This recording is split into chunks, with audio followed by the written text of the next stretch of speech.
कांग्रेस से जुदा हो रहे युवा नेताओं का सिलसिला कहां रुकेगा, इसे लेकर नेतृत्व भी आश्वस्त नहीं है।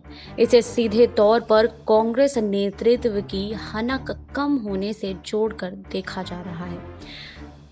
जहां एक एक कर कांग्रेस से जुदा हो रहे युवा नेताओं का सिलसिला कहां रुकेगा, इसे लेकर खुद नेतृत्व भी आश्वस्त नहीं है। आपको बता दें कि ऐसे में पार्टी के वरिष्ठ एवं अनुभवी नेता कपिल सिब्बल कहते हैं कि नेता में संवाद और सुनने की क्षमता होनी ही चाहिए।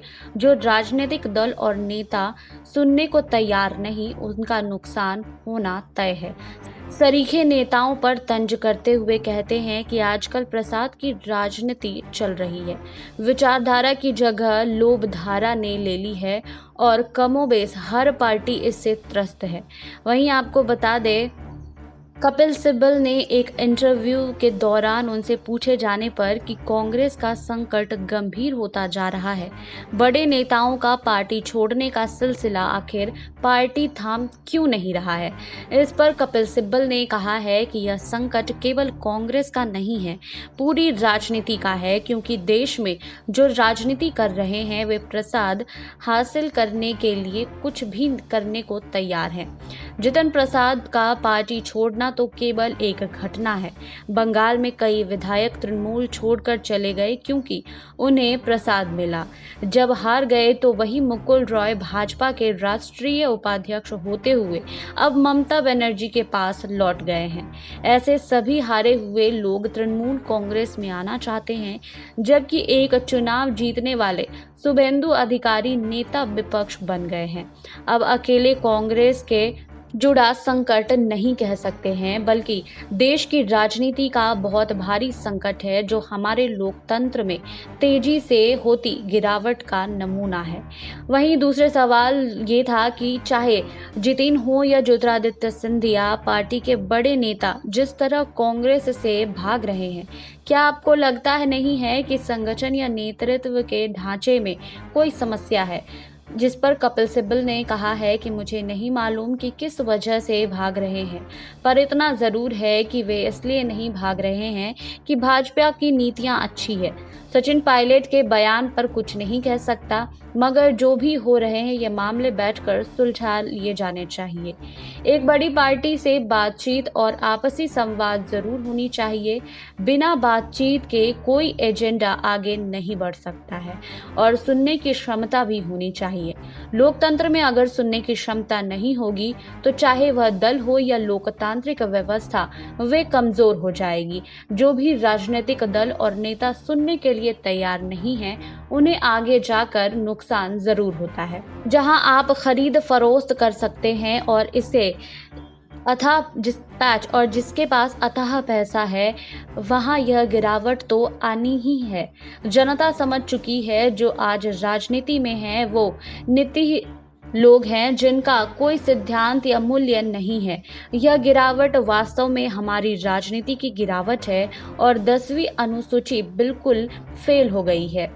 आया राम गया राम के बाद अब प्रसाद पानी की राजनीति चल रही है। भाजपा सबसे धनी पार्टी है, जो पद से लेकर हर तरीके का प्रलोभन देने में ज्यादा सक्षम है और मौजूदा हालात में जिसकी लाठी उसकी भैंस कहावत बिल्कुल चरितार्थ होती है। जहां तक कांग्रेस का सवाल है तो ऐसा अक्सर होता है, लोगों को लगता है कि मेरा कोई भविष्य नहीं है, क्योंकि कांग्रेस अभी चुनाव नहीं जीत रही है। उन्हें कहीं ना कहीं जाकर सांसद, विधायक या मंत्री बनाना है और इसी आधार पर वे अपनी राजनीति करते हैं। अमेरिका में रिपब्लिकन पार्टी में बड़ा संकट है, मगर किसी ने सुना कि उनके नेता या सांसद ने डेमोक्रेटिक पार्टी ज्वाइन की, या ब्रिटेन में मुश्किल हालात के बाद भी लेकर पार्टी के किसी नेता ने कंजर्वेटिव पार्टी ज्वाइन कर ली?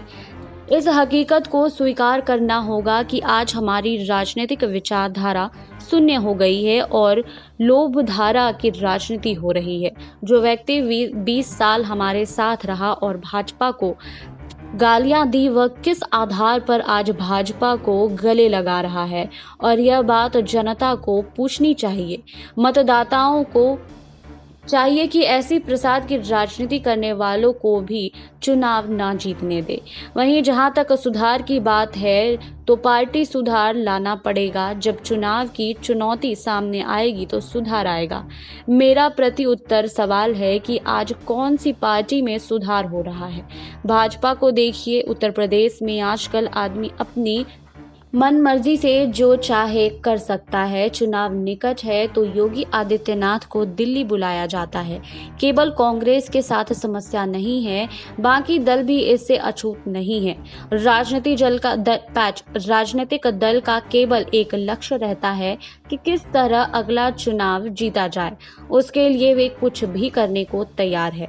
हमारा संवैधानिक ढांचे इतनी कमजोर हो चुका है कि कोई सत्ता के खिलाफ खड़ा नहीं होना चाहता है। यह देश के लिए बेहद खतरनाक स्थिति है। बिल्कुल कांग्रेस को इसके लिए खुद को तैयार करने की अपरिहार्य जरूरत है। हमने अपने सुझाव कांग्रेस अध्यक्ष को भेजे पत्र में दिए हैं और हमारी बैठक भी हुई जिसमें हमने दोबारा सुझाव दिए। उन्होंने कहा है कि हम चुनाव कराएंगे और चुनाव कोरोना की वजह से चला है। अगर सुधार नहीं होगा तो उसके परिणाम भी आपको दिखेंगे। पार्टी में सुधार लाजमी है और इस बात पर हम सभी अटल हैं, क्योंकि हम कांग्रेस को दोबारा उस स्थिति में देखना चाहते हैं जहां उसने देश के इतिहास का गौरव बढ़ाया है।